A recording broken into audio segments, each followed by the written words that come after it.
Nous allons voir dans cette vidéo formation de quelle façon gérer les majuscules sous Word 2010.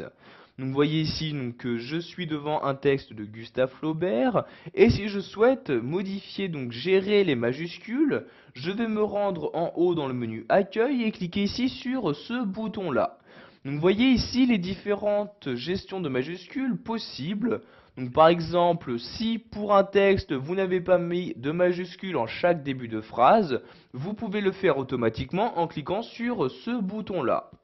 Vous voyez par exemple pour ce paragraphe-ci, donc la première phrase, donc le premier mot ne possède pas de majuscules. De même ici, pour ce mot-ci, qui est bien le début de la seconde phrase.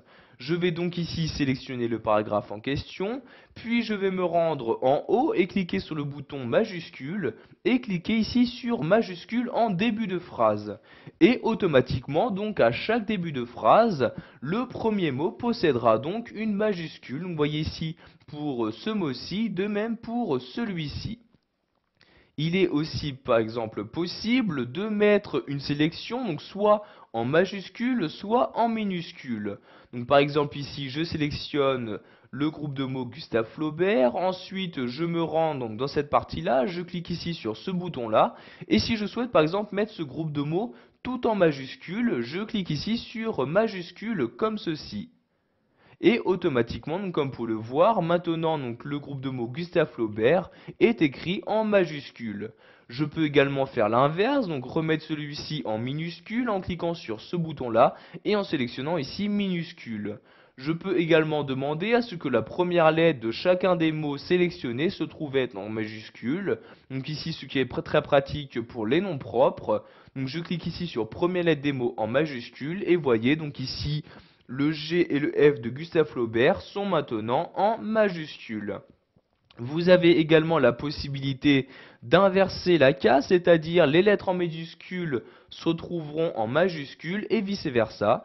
Donc par exemple, pour ce paragraphe-ci, je le sélectionne, je clique sur ce bouton-là, et vous voyez, je clique ici maintenant sur inverser la case. Et automatiquement, vous voyez ici, la case a bien été inversée. Donc pour la remettre à son état initial, je vais la réinverser de nouveau en cliquant sur ce bouton-là et en recliquant sur inverser la case comme ceci. Pour finir, nous allons voir qu'il est possible d'ajouter des lettrines à chaque début de vos paragraphes. Donc par exemple, pour ce paragraphe-ci, si je souhaite insérer une lettrine, je vais me rendre en haut dans l'onglet Insertion.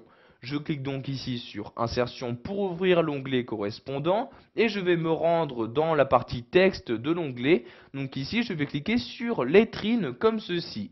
Donc par défaut, bien évidemment, il n'y a pas de lettrine d'insérer.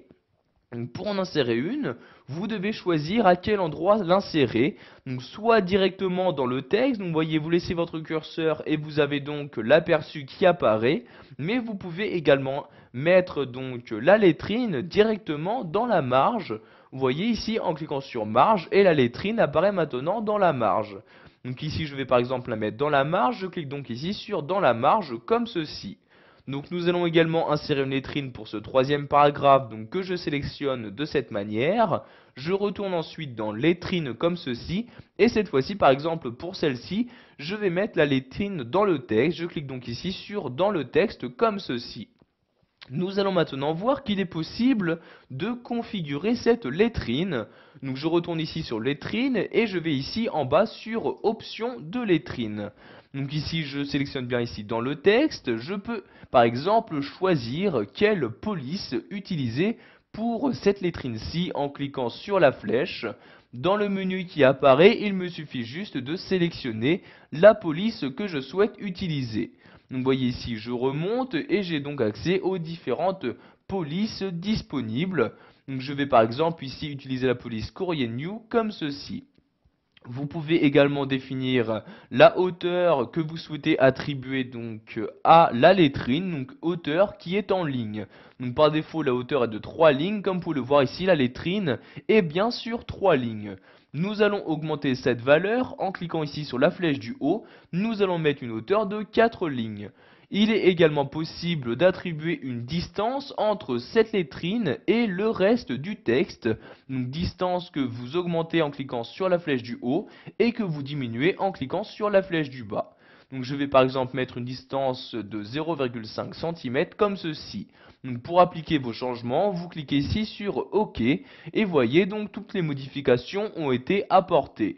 Donc par exemple, la lettrine se trouve bien sur 4 lignes, il y a bien une distance entre la lettrine et le texte, etc.